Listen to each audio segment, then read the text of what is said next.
మహాగణపతిం మనస స్మరామి మహాగణపతిం మనస స్మరామి. టిఆర్ క్రియేషన్స్ ఫ్యామిలీ అందరికీ నా హృదయపూర్వక ధన్యవాదాలు. ఈ మార్చి 30వ తారీఖు నుంచి మనం తెలుగు నూతన సంవత్సరాది ఉగాది విశ్వావసు నామ సంవత్సరంలోకి అడుగుపెట్టబోతూ ఉన్నాం. ఈ శ్రీ విశ్వావసు నామ సంవత్సరం జాతక ఫలితాలు, అలాగే ఇక్కడ మనకి విశ్వవ్యాప్తంగా ప్రత్యేకించి ప్రతి రాశి వారికి సంబంధించి ఎలా ఉండబోతున్నాయి ఏంటి అనేది మనం తెలుసుకుందాం. ఈ విశ్వావసు నామ సంవత్సరం ఎలా ఉండబోతుంది అనేది కూడా చాలామంది అనుకుంటూ ఉండొచ్చు. ఆల్రెడీ 2020లో వికారి నామ సంవత్సరం, అంటే ప్రతి సంవత్సరం పేరుకు తగ్గట్టే మనకి జరుగుతూ వచ్చింది. నిజంగా నమ్మశక్యంగా ఉంది. ఎంత ఆస్ట్రాలజీ మీద నమ్మకం పెరుగుతుందంటే, వికారి 2020వ సంవత్సరం మనకు ఆ మహమ్మారి తెచ్చిన సంవత్సరం వికారి నిజంగా వికారంగానే ఉంది. ఆ తర్వాత 2021 ఇక అటు ఇటు ఎదుగు బొదుగు లేక ఇక్కడ మనకి వికారి తర్వాత శార్వరి నామ సంవత్సరం 2021. శార్వరి అంటేనే చీకటి, అది కూడా చీకటే మిగిల్చింది. తర్వాత ప్లవనామ సంవత్సరం ఇంకా 2022. ప్లవము అంటేనే కోతి, అంటే అటు ఇటుగా కొంచెం ముందంజ కొంచెం వెనకంజ అప్పుడప్పుడే కోలుకుంటూ. ఆ తర్వాత 23, 24 మనం చూస్తే ఇక్కడ 22, 23 చూస్తే శుభకృతు శోభకృతు. శుభకృతు శోభకృతు కొద్దో గొప్ప మనం నెమ్మదిగా కోలుకుంటూ ఈ 2 సంవత్సరాల్లో 22, 23 సంవత్సరాల్లో ఆ శోభకృతి కూడా శోభాయమానంగా ఉంటుందని చెప్పుకున్నాం. అలాగే శ్రీరాములు వారి ప్రాణప్రతిష్ఠ జరగడం శోభాయమానంగా చక్కగా ఆ సంవత్సరం కూడా చాలా వరకు కూడా ఆ పేరుకు తగ్గట్టు శోభకృతి నామ సంవత్సరం పేరుకు తగ్గట్టు జరిగింది. అలాగే ఇప్పుడు గతించిన సంవత్సరం అయిపోయిన సంవత్సరం 2024 క్రోధినామ సంవత్సరం ఇప్పుడు మనకు అయిపోతూ ఉన్నది. చూసాం ఎంత క్రోధమో. ఈ క్రోధినామ సంవత్సరంలో చాలా కోపావేశాలు ఎక్కువగా ఉంటాయి అని చెప్పుకున్నట్టే క్రోధినామ సంవత్సరంలో ఇక్కడ మనకి చూస్తే పరిస్థితులు చుట్టుపక్కల ఎలా చూసినా కూడా ఈ క్రోధినామ సంవత్సరంలో అటు ప్రతిపక్షాలు కావచ్చు, అధికార పక్షాలు కావచ్చు, వీటి మధ్య జరిగే విషయాలు కావచ్చు, అలాగే కోపావేశాలతోనే ఈ యొక్క సంవత్సరం కూడా చాలా వరకు కూడా హార్ష్గా నడవటం మనం గమనించాం. ఇప్పుడు ఇది శ్రీ విశ్వావసు నామ సంవత్సరం. విశ్వావసు నామ సంవత్సరం అంటేనే విశ్వానికి సంబంధించినది, సమృద్ధిని కలుగజేసేది. ఈ విశ్వావసు నామ సంవత్సరంలో పుట్టిన ప్రతి ఒక్కళ్ళు కూడా సమృద్ధిగా ఉంటారు అనేది సూక్తి జనరల్గా. కాబట్టి తప్పకుండా క్రోధినామ సంవత్సరంలో ఏదైతే కోపావేశాలతో కూడిన సంవత్సరంగా మనం దాన్ని పరిగణించుకున్నామో, అలాగే హార్ష్గా జరిగిందో ఈ సంవత్సరం అంతా, ఈ విశ్వావసు నామ సంవత్సరంలో తప్పకుండా అందరికీ కూడా సమృద్ధి కలిగించాలని ఆ పేరుకు తగ్గట్టే మనం కూడా కోరుకుందాం. కలిగిస్తుందనే అనుకుంటున్నా. ఎందుకంటే ఇక్కడ పోయిన క్రోధినామ సంవత్సరంలో కుజవక్రం, కుజస్తంభన, గురువక్రం, శనివక్రం, బుధవక్రం, శుక్రవక్రం, అన్ని గ్రహాలు వక్రమే. 1 నెల ఉండాల్సిన శుక్రుడు 4 నెలలు, 1 నెల ఉండాల్సిన కుజుడు 6 నెలలు, ఇక్కడ గురు శనుల వక్రం ఇటు ఉంటుంది. బుధుడు కూడా 2 సార్లు వక్రించి 20 రోజులు ఉండాల్సిన బుధుడు 60 రోజులు ఉండటం. ఈ విధంగా ముందడుగు పడకపోవటం, ఎక్కువగా ముందడుగు పడకపోవటం, అంతా కూడా వెనకడుగే ఉండటం, అన్ని పనులు స్తబ్దుగా ఉండటం మనం గమనించి ఉండొచ్చు. ఈ విశ్వావసు నామ సంవత్సరంలో గ్రహాల వక్రాలు తక్కువ. గురు శనులు జనరల్గా వక్రిస్తారు, కానీ కుజస్తంభం లేదు, శుక్రుడు కూడా స్తంభించడు. ఆల్రెడీ ఇక్కడ మనకి ఫిబ్రవరిలోనే ఆయన ఇక్కడ మార్చిలోనే ఆయన వక్రిస్తున్నారు కాబట్టి ఇంకా సంవత్సరం దాకా తిరిగి వక్రించారు. కాబట్టి మేజర్గా గ్రహ వక్రాలు అయితే చాలా వరకు ఈ సంవత్సరం లేవనే చెప్పాలి. తప్పకుండా అందుకు ముందడుగు పడే ఆస్కారాలే, గ్రహ వక్రాలు తక్కువగా ఉన్నాయి కాబట్టి ఇక ఫార్వర్డ్ మోషన్సే, ముందుకు వెళ్ళే పరిస్థితులే ఈ సంవత్సరం మనకి ఎక్కువగా కనిపిస్తున్నాయి. కాబట్టి విశ్వావసు నామ సంవత్సరం అన్ని రంగాల వారికి మంచి చేస్తూ సమృద్ధిని కలిగించాలని మనం కోరుకుందాం. అలాగే అసలు ఈ యొక్క ఉగాది ప్రాశస్యాన్ని మనం తీసుకుంటే అసలు ఏంటి విశ్వావసు నామ సంవత్సరం అని మనం తెలుసుకున్నట్టయితే కనుక ఇది ఒక పురాణ గాథ. నారదుడికి నా అంత విష్ణు భక్తుడు ఎవరూ లేరు అనే చాలా ఒక రకమైన భావన ఉండేది. ఆ తర్వాత శ్రీమన్నారాయణుడే నువ్వు అంత భక్తుడువా, అయితే నిన్ను పరీక్షిస్తానని చెప్పి నారదుడు ఒకరోజు నదిలో నీరు తాగుతుండగా స్త్రీగా మార్చటం, ఆ తర్వాత ఆ నారదుడు గతాన్ని మర్చిపోయి ఒక ఋషితో వివాహం ఆడడం, ఆ ఋషికి నారదుడికి పుట్టిన సంతానమే 60 ప్రభవ విభవ ప్రమోదూత ఇలాగా 60 పిల్లలు నారదుడికి పుట్టడం, ఆ తర్వాత నారదుడు ఉన్న ఆ యొక్క ప్రదేశానికి వరదలు రావటం, అక్కడ సంతానము వీరంతా కూడా వరదల్లో కొట్టుకుపోవటం, నారదు ఆ యొక్క ఈతి బాధను భరించలేక తాను కూడా తనువు చాలించాలనుకున్నప్పుడు శ్రీమన్నారాయణుడు ప్రత్యక్షమే చూడు నారద, నీకంటే విష్ణు భక్తుడు లేడన్నావు, కానీ ఇలాంటి భవసాగరాలు వచ్చినప్పుడు ఈతి బాధలు వచ్చినప్పుడు అప్పుడు కూడా నువ్వు దేవుని పాదాలని మనం పట్టుకుని ప్రార్థించి నీ యొక్క భక్తిని చాటుకున్నట్టయితే అప్పుడే నిజమైన నువ్వు విష్ణు భక్తుడివి అని చెప్పి నారదుడికి ఆయన చెప్పగా ఆయన కూడా ఆయన యొక్క ఆ శ్రీమన్నారాయణ యొక్క పరీక్షకి ఆయన కూడా నిజమే కదా అనుకొని మరి ఈ యొక్క సంతానం కలిగిన సంతానానికి మరి సార్థకత ఏమిటి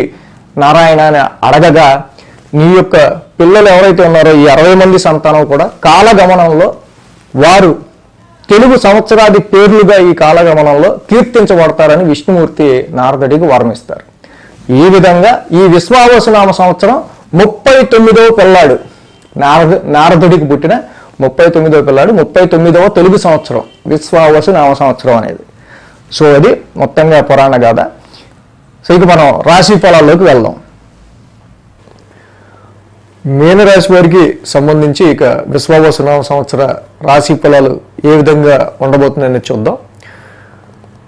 మీనరాశి అనగానే ముఖ్యంగా పూర్వభాద్ర 4వ పాదం, ఉత్తరాభాద్ర 1, 2, 3, 4 పాదాలు, రేవతి 1, 2, 3, 4 పాదాలు. సో ఈ పాదాలు కలిపి మీనరాశి. అలాగే మీ పేరులో మొదటి అక్షరం ది, దు, శం, ఛ, ధ, దే, దో, చ, చి ఈ అక్షరాలతో కనుక మీ పేరులోని మొదటి అక్షరం మొదలైతే మీనరాశి కింద మీరు కూడా ఈ ఫలితాలు చూసుకోవచ్చు. ఈ రాశి వారికి ఈ యొక్క విశ్వావసునామ సంవత్సరం ఆదాయం 5, వ్యయం 5. ఆదాయం ఎంత ఉందో ఖర్చు కూడా ఈ రాశి వారికి అంతే ఉంది. సో ఆదాయ వ్యయాలు సరిసమానంగా ఉన్నాయి. సో ఆ సరిసమానంగా ఎలా ఉంటాయి ఏంటి అనేది కూడా మనం చూద్దాం. అలాగే రాజపూజ్యం 3, అవమానం 1. సో ఇక్కడ తప్పకుండా మనల్ని కొంతవరకు పొగిడేవాళ్ళు కొంచెం ఎక్కువే ఉన్నారు, మన మీద కంప్లైంట్ ఇచ్చేవాళ్ళు తక్కువే ఉన్నారు. అలాగే ఈ రాశికి మే 15వ తారీఖు నుంచి కూడా అర్ధాష్టమంలో ముఖ్యంగా గురువు గారి యొక్క సంచారం అనేది మొదలవుతుంది. సో అర్ధాష్టమంలో గురువు గారి యొక్క సంచారం మొదలవటం, ఆయన రజతమూర్తిగా గురుడు ఈ యొక్క సంవత్సరం వీరికి చతుర్థ స్థానంలో సంచారంలో ఉంటున్నారు. అదేవిధంగా ఇక వీరికి ఏలినాటి శని ద్వితీయ భాగం ఏదైతే ఉందో సెకండ్ ఫేజ్ తొక్కుడు శని యాక్చువల్గా రాశి మీదే శని యొక్క సంచారం ఉండటం. సో రాశిలో శని చాలా విపరీతమైన శ్రమని ఒత్తిడిని ఆయన కలుగు చేస్తుంటారు. అదేవిధంగా రాహువు కూడా ఈ రాశి వారికి చూస్తే కనుక మే 18వ తారీఖు నుంచి కూడా వ్యయ షష్టమ స్థానాల్లో రాహుకేతువులు ఇద్దరు కూడా సంచారంలో ఉంటున్నారు. అంటే ఈ సంవత్సరం మనం తీసుకుంటే కనుక మేజర్గా ఏలినాటి శని ద్వితీయ భాగంలో ఉన్న రాశిలో శని నడుస్తున్నా శని సువర్ణమూర్తిగా ఉన్నారు. అలాగే వ్యయ స్థానంలోను షష్టమ స్థానంలోను రాహుకేతువులు సంచరిస్తూ ఉన్నా ఇక్కడ రాహుకేతువుల యొక్క సంచారం ఈ సంవత్సరం మొదలవటమే సువర్ణమూర్తిత్వంతో మొదలవుతుంది. గురుడ రజతమూర్తి, శని సువర్ణమూర్తి, రాహుకేతువులు ఇద్దరు కూడా సువర్ణమూర్తులు. మేజర్ ట్రాన్సిటరీ ప్లానెట్స్ ఏవైతే ఉన్నాయో వీటిలో ఏ గ్రహాలు కూడా లోహమూర్తిత్వం అంతా మరీ బిలో పావర్టీ లైన్లో అయితే ఏమీ లేవు. కాబట్టి ఈ రాశికి గురుడు చక్కగా రజతమూర్తి అవడం చతుర్థ స్థానంలో ఇక్కడ నూతన గృహ నిర్మాణాలు చేయించడం కానీ, మంచి వాహనాలని ఇవ్వటం కానీ, ఉన్నత విద్యల్లో రాణించడం కానీ, అలాగే ఉద్యోగం లేని వారికి చతుర్థ స్థానంలో ఉన్న ఈ యొక్క గురుడు దశమ స్థానంలో చూస్తారు కాబట్టి ఆయన దృష్టి ఉంటుంది కాబట్టి ఉద్యోగం లేని వాళ్ళకి తప్పకుండా ఉద్యోగాన్ని కల్పించటం. అర్ధాష్టమం సుఖస్థానంలో మీ యొక్క గురుని యొక్క సంచారం. గురుడు ఎవరో కాదు, మీనరాశికి రాశ్యాధిపతి. మీనరాశికి రాశ్యాధిపతి అయిన గురుని యొక్క సంచారం చతుర్థ స్థానంలో జరుగుతూ ఉంది. రాశ్యాధిపతి సుఖస్థానం అందు చతుర్థ స్థానంలో ఆయన యొక్క గోచారం ఉండటం. ఫిక్స్డ్ అసెట్స్, ముఖ్యంగా ఫిక్స్డ్ అసెట్స్, ప్రాపర్టీసు, అలాగే ఈ గృహ నిర్మాణాలు కానీ వాహనాల కొనుగోలు కానీ వీటికి సంబంధించిన విషయాల్లో కీలక నిర్ణయాలు తీసుకునే విషయంలో రచితమూర్తిత్వంగా ఆయన ఉన్నారు కాబట్టి వీటి విషయాల్లో కొంతవరకు ఆయన యోగిస్తారు. ఏలినాటి శనిలో శని ఏదైతే రాశిలో ఆయన యొక్క ప్రభావం చూపిస్తూ ఉన్నారో చాలా వరకు కూడా శారీరక మానసిక పరమైన ఒత్తిడిని ఇటు రాహు వ్యయంలోనూ రాశిలో శని కలుగు చేస్తుంటారు. కానీ ఆ గ్రహ మూర్తిత్వాలు ఏవైతే ఈ రాశి వాళ్ళకి సంబంధించి సువర్ణమూర్తులుగా ఉన్నారో మీరు పడ్డ కష్టానికి ఆ శ్రమకి సువర్ణమూర్తిత్వంతో ఉండటం వల్ల ఎంతైతే శ్రమ పడతారో, ఎంతైతే శారీరకంగా మానసికంగా ఒత్తిడిని అనుభవిస్తారో దానికి తగ్గ ప్రతిఫలాన్ని పొందే విధంగా ఆ సువర్ణమూర్తిత్వంతో శని భగవానుడు ఇక్కడ ఈ సంవత్సరం ఆయన గోచారం మొదలు పెట్టబోతున్నారు కాబట్టి తప్పకుండా పడ్డ కష్టానికి తగినంత ప్రతిఫలాన్ని ఇస్తూ ఉంటారు.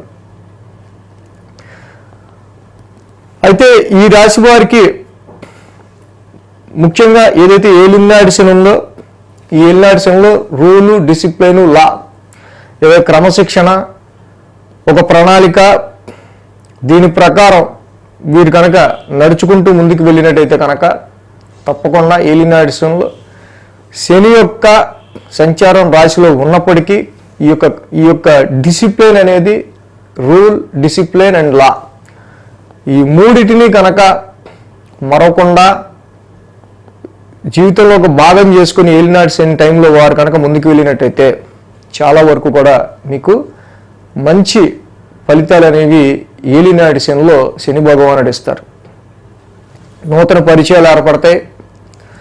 కొత్త కొత్త పరిచయస్తులు, గతించిన మీకు ఏదైతే గతంలో చాలామంది ఇక్కడ ఈ ఏలినాటి శని సమయంలో 2023 జనవరి నుంచి 2025 మార్చి వరకు మీ ఫ్రెండ్స్ కావచ్చు, మీ నెట్వర్క్లో ఉన్న వాళ్ళు కావచ్చు, మీ సర్కిల్లో ఉన్న వాళ్ళు కావచ్చు, ఎవరైతే దూరం అయ్యారో మళ్ళీ వాళ్ళుగా తెలుసుకొని వాళ్ళుగా మళ్ళీ మిమ్మల్ని కలిసే ప్రయత్నాలు చేయొచ్చు. అలాగే ఇక్కడ శని యొక్క సంచారం మీకు కొత్త సర్కిల్ని, పాత నీరు పోయి కొత్త నీరు ఏ విధంగా రావడం సహజమో ఏలినాటి శని సెకండ్ ఫేజ్లో రాశిలోకి శని వచ్చినప్పుడు అలాగే పాత పరిచయాలు పోయి కొత్త పరిచయాలు రావటం కూడా అంతే సహజం. కాబట్టి ఇక్కడ ముఖ్యంగా ఈ రాశి వారికి సంబంధించి చాలా వరకు కూడా ఉద్యోగ విషయాల్లో, ఉద్యోగపరమైన విషయాల్లో మాత్రం డెసిషన్స్ ఎంత స్ట్రెస్, ఎంత ఒత్తిడి వచ్చినా గివ్ అప్ చేయకుండా ఈ రాశి వాళ్ళు నిలదొక్కుని ముందుకు వెళ్లాల్సిన అవసరం ఉంది. రాశిలోనే శని నడిచేటప్పుడు మీ సహనానికి పరీక్షాకాలంగా ఉంటుంది. ఈ సమయంలో వాడు నా శాలరీ ఎందుకు పెంచలేదు, ఈ సమయంలో వాడు నన్ను ఎందుకు తెచ్చట్లేదు, ఇలాంటివి ఏమీ పనికిరావు. పరిస్థితులు ఎదుటి వాళ్ళ మీద మనకి ఇంకా కొంతవరకు డిస్సాటిస్ఫాక్షన్నే క్రియేట్ చేసే విధంగా ఉంటూ ఉంటాయి రాశిలో శని ఉన్నప్పుడు. ఫర్ ఎగ్జాంపుల్ ఏదైనా ఒక ఆఫీసులో పనిచేస్తూ ఉంటే ఆ యజమాని మీద చాలా వరకు కూడా అక్కడ కొంతవరకు వాళ్ళ మీద మనకి సమ్ డిస్సాటిస్ఫాక్షన్, మన శాలరీ పెంచట్లేదనో, మన కష్టాన్ని గుర్తించట్లేదనో వాడికి ఉండే బాధలు వాళ్ళకు ఉంటాయి. మనం ఆ బాధనే వాళ్ళే బయటపడరు కదా. కంపెనీ ఎండిఓ, చైర్మన్, ఓనరు వాళ్ళు బయటపడరు. వాళ్ళకుండే బాధలు వాళ్ళకు ఉంటాయి. ఎందుకు పెంచలేదు ఏంటి అని అడగడానికి ఏమీ లేదు. సో ఇలాంటి ఒత్తిడి కారణంగా కొన్నిసార్లు మనమే మారిపోదాం అనిపిస్తూ ఉంటుంది. ఇంకొన్నిసార్లు వాళ్ళు భరించలేక కొంత కంపెనీ బడ్డెను తగ్గించుకుందని వాళ్ళే కొంతమందిని ఏరేసే ప్రయత్నాలు చేస్తుంటారు. సో ఈ సమయంలో జాబులు ఉద్యోగాలకి సంబంధించి మెయిన్గా without any offer letter in your hand ఉన్న జాబును మాత్రం వదలకూడదు. వదిలేయటం చాలా ఈజీ, కానీ ఏలినాటి శనిలో ఏదైనా వదిలితే మళ్ళీ ఆ జాబ్ని మళ్ళీ మీరు రీకనెక్ట్ అవ్వడానికి, జాబ్ తెచ్చుకోవడానికి కొంచెం ఎక్కువ కాలమే కష్టపడాల్సి వస్తుంది. ఈ విషయాన్ని గుర్తుపెట్టుకుని రాశిలో శని నడిచేటప్పుడు భార్యాభర్తల మధ్య సఖ్యత ఉండటం, మీరు పడే బాధని, మీ యొక్క స్ట్రెస్, ఒత్తిడిని, ఏలినాటి శని నెత్తి మీద ఉన్నప్పుడు ఎవరికి నేను పడే బాధ తెలియట్లేదురా, ఎంత కష్టపడితే నేను సంపాదిస్తున్నానో, ఎంత కష్టపడుతున్నానో నా బాధ ఎవరికి కూడా అర్థం కావట్లేదు అనే విధంగా పరిస్థితులు ఉంటాయి. మీ వాళ్ళు ఒక్కళ్ళకే కాదు, ఏలినాటి శని నడిచిన ప్రతి ఒక్కళ్ళకే అంతే. కాబట్టి ఇక్కడ మేన్ రాశి వారికి మెయిన్గా చెప్పదలుచుకున్నది, డెఫినెట్గా any offer letter in your hand.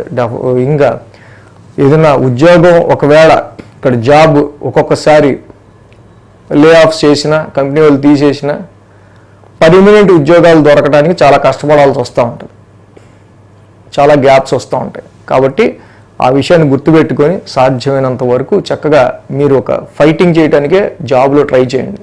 అంటే ఎంటైర్ ఇది ఇలా ఉంటుందని కాదు, బట్ ఏంటంటే రాశిలో శని ఉన్నప్పుడు తప్పకుండా శ్రమనే ఇస్తాడు ఆయన. బట్ ఎంతైతే మీరు శ్రమ పడతారో ఆ శ్రమకి తగ్గ ఫలితాన్ని శని మాత్రం ఇచ్చుకుంటూ వెళ్తాడు. ఈ సమయంలో రాశిలో శని ఉన్నప్పుడు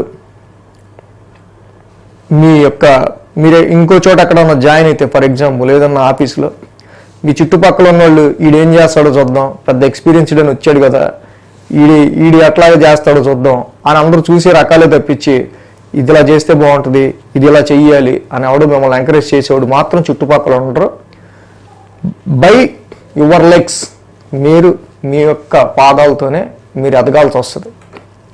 కాబట్టి ఎవరిని కూడా దృష్టిలో పెట్టుకుని కాకుండా మీ యొక్క సామర్థ్యాన్ని మాత్రమే మీరు నమ్ముకుని ముందుకెళ్తే ఏలినాటి శని బెస్ట్ రిజల్ట్స్ అనేది మీకు ఇస్తుంది. రాహు వేళ్ళు ఉన్నారు. అలాగే మరి చాలా వరకు ఫారెన్ ట్రావెల్స్కి, అక్కడ విదేశీ యానాలకి, విదేశీ ప్రయాణాలకి చూసే వాళ్ళకి ఈ సమయంలో రాహు తప్పకుండా ఆ అవకాశాలను కూడా ఇస్తాడు. మరి అలాగే రాహు వేల్లో ఉండి మరి ఈ అవకాశాలు కాకుండా మిగతావి ఏంటంటే అప్పుడప్పుడు కొన్నిసార్లు అన్నెసరీ ఎక్స్పెన్సెస్ ఇచ్చే ఆస్కారాలు రాహు వల్ల ఇక్కడ కలుగుతూ ఉన్నాయి ముఖ్యంగా. అలాగే ఏదైతే జూలై నవంబర్ మధ్యలో శని వక్రం కూడా జరుగుతుంది, రాశిలో శని వక్రిస్తాడు. సో శని వక్రించినప్పుడు రాశిలో కొంచెం మళ్ళీ ఇక్కడ మనకి ఆరోగ్యానికి, హెల్త్కి సంబంధించి కావచ్చు, మన మానసికంగా మన కాన్ఫిడెన్స్ లెవెల్స్కి సంబంధించి కావచ్చు, స్ట్రెస్కి సంబంధించి మనకు ఒక స్ట్రెస్ అనేది కొంచెం జూలై టు నవంబర్ శని వక్రించిన సమయాల్లో కొంచెం అధికంగా ఉండే ఆస్కారాలు ఉంటాయి. సో కాబట్టి ఇంకో పక్క షష్టమంలో కేతు ఉన్నారు. షష్టమంలో కేతు ఇక లాంగ్ రన్ ప్లానెట్స్లో శని, గురు, రాహు, కేతువుల్లో ఈ సంవత్సరం మీకు యోగిస్తుంది కేతు భగవానుడు. చక్కగా షష్టమ స్థానంలో ప్లానెట్ ఆఫ్ డిటాచ్మెంట్ కేతు యోగిచ్చేది 3 స్థానాలు, 3, 6, 11. రాహు కేతువుల్లో ఎవరో ఒకళ్ళు యోగిస్తే రాహు కానీ లేకపోతే కేతువు కానీ. కేతు ఇక్కడ షష్టమ స్థానంలో చక్కగా యోగిస్తున్నారు. రుణ, రోగ, శత్రుస్థానాల్లో కేతు యొక్క సంచారం చాలా వరకు మీరు డెసిషన్స్ అనేది తీసుకోవడం జరుగుద్ది. మే 31 తర్వాత నుంచి కేతు 6th హౌస్లోకి వచ్చాక అన్నెసెసరీ ప్రాబ్లమాటిక్ ఇష్యూస్ కానీ, అన్నెసెసరీ లిటిగేషన్స్ ఆర్ కన్ఫ్లిక్టెడ్ మ్యాటర్స్ కానీ, వివాదాలు కానీ దేని జోలికి పోకుండా శత్రువులందరినీ కూడా కట్ చేసేసుకుందాం అనే విధంగా కేతువు మీ మైండ్ సెట్ని క్రియేట్ చేయటం వల్ల చాలా లిటిగేషన్స్కి కానీ, తలకాయ నొప్పులకు కానీ మీరు కట్ అయిపోయి చాలా దూరంగా ఉండి, మనిషి అనేవాడు ప్రాబ్లమ్స్ రావాలి, నాకు ఆటంకాలు రావాలి అని ఎవడు కోరుకోడు. Ketu is a detachment planet. So వాటిలన్నిటినీ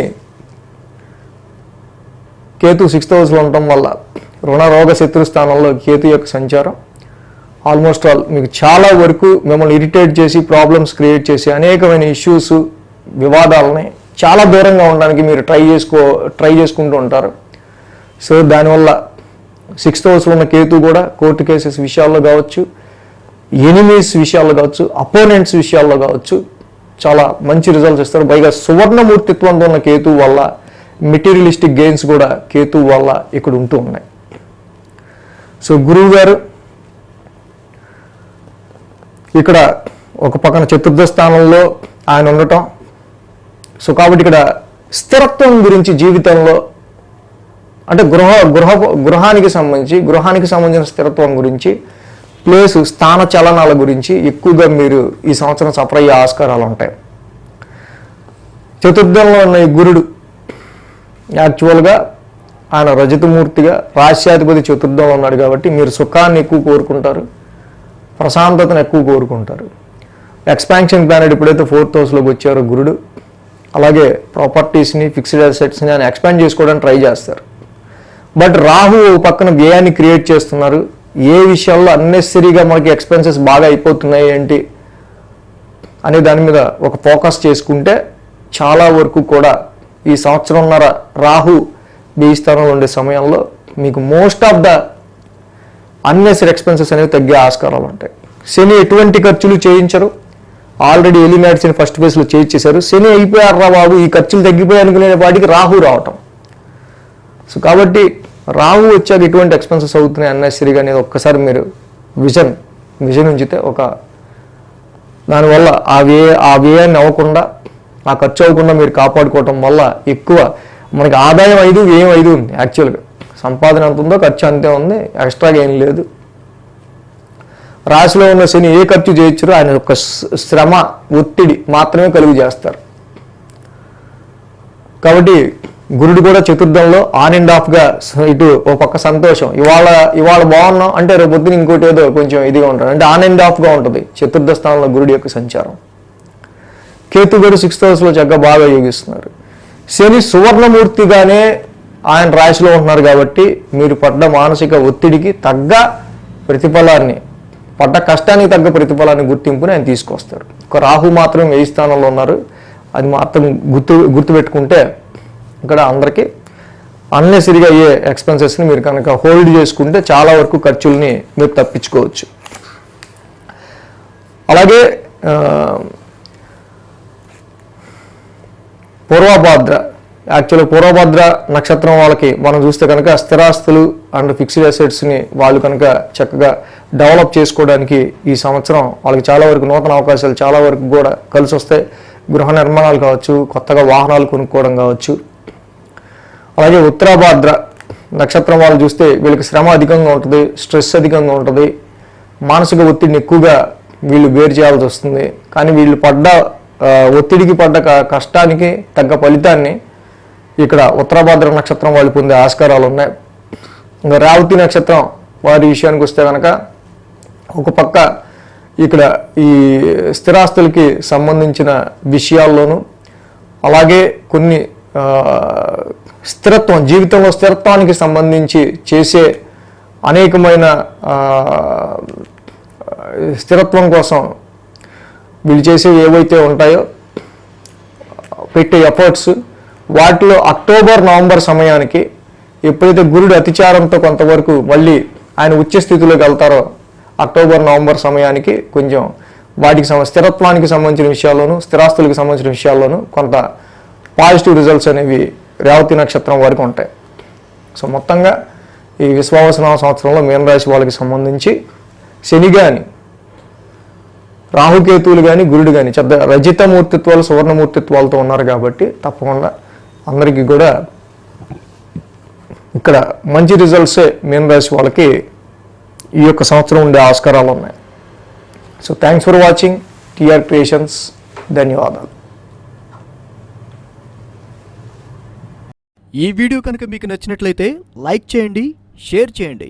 మరిన్ని అప్డేట్స్ కోసం సబ్స్క్రైబ్ చేయడం మాత్రం మర్చిపోకండి.